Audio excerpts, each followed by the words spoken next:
All right, let's get right into this. We're going to be exploring a really powerful message today, one that comes from the writings of Claudia Reid. And it's for anyone out there who has ever felt that sting of betrayal, of being mocked. It's a message called, "One Day They Will Stop Loving Your Downfall." Right from the start, the source material it pulls you in. It speaks directly to that feeling of being forgotten, of being made to feel small. It starts by simply saying, "I see you." And that alone can be so powerful, especially when you feel like no one else does. And that's really what this first part is all about, acknowledging that this is a very specific kind of pain, and it's a pain that is seen. This isn't just about a random bad day. We're talking about the hurt that comes from the people who were supposed to have your back. And the source gets really specific about where this hurt comes from, which I think is so important. It talks about family members who might laugh when you're struggling, or companies that just toss you aside like you're nothing. And this one's a big one. People who take your kindness and they twist it. They use it as a weapon against you. It's all designed to make you feel worthless and ashamed. And it's even worse when it's done publicly by people who are pretending to be saints. But just when you're sitting with all that pain, the message makes this really powerful shift. It says it so clearly, you have not been left behind. This is the moment it all turns. It's about moving from that feeling of being abandoned by people to realizing you're being seen by a higher power, which in this text is called Yahuah.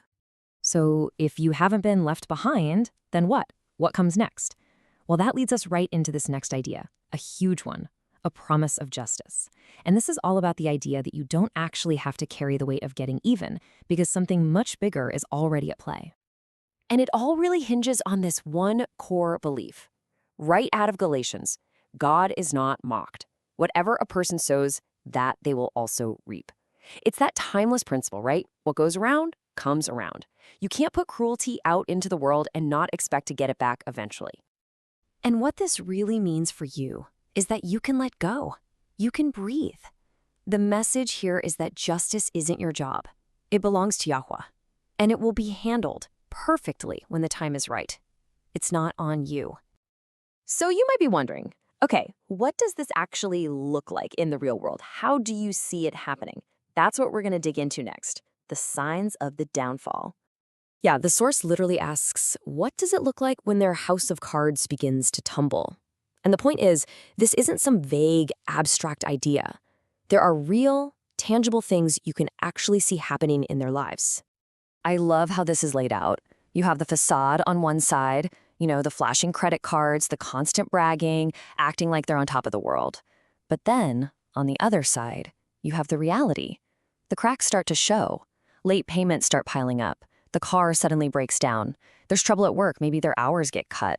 That shiny exterior, it was just a mask for a world that was already falling apart. So why does this happen? The idea here is that their whole world is just flimsy. It's built on a shaky foundation.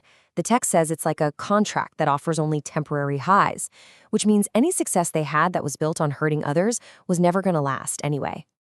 Okay, so while all of that is happening over there, what about you? What's your part to play in all this? That's what this next section is about. Your role is simple, but it's not easy.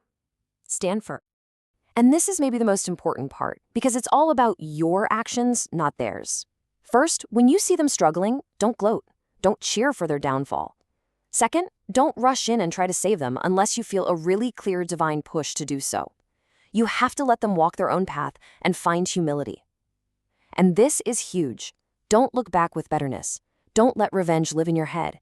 Instead, just focus on one thing: listening for God's instructions for your life. You see, this act of standing firm, it's not passive. It's a huge power move. The source brings up James 4:7, which says, "The devil flees when you resist in faith." By refusing to get pulled back into their drama and negativity, you're basically breaking their power over you for good. And all of this, all your patience, all your faith, it leads to the best part of the story. It leads to the final outcome for you, and it is a good one. Let's talk about your ultimate restoration. And if you need a blueprint for what this journey looks like, you don't have to look any further than the story of Job.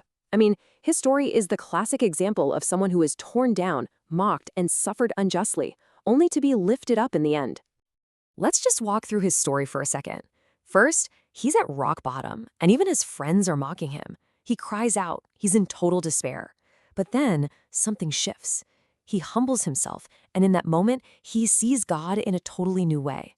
And the end result? It's not just that things get better. It's complete and total restoration. It's vindication. And here's the kicker. We're not just talking about getting back what you lost. Nope. The source highlights this amazing concept called a double-fold restoration. It's from Job 40:10, where it says he was given twice as much as he had before. It's not about breaking even. It's about an overflowing comeback. So what's the bottom line here? It's this. Your comeback isn't going to be ordinary. You will be reformed by fire, not broken by it. That pain, that suffering you went through, it wasn't there just to hurt you. It was there to forge you into someone stronger, someone wiser, someone who is absolutely unbreakable. And so, we'll leave you with this, the simplest but maybe the most powerful words from this whole message, bringing it all right back home. It's a reminder for anyone who needs to hear it today, and it's a promise.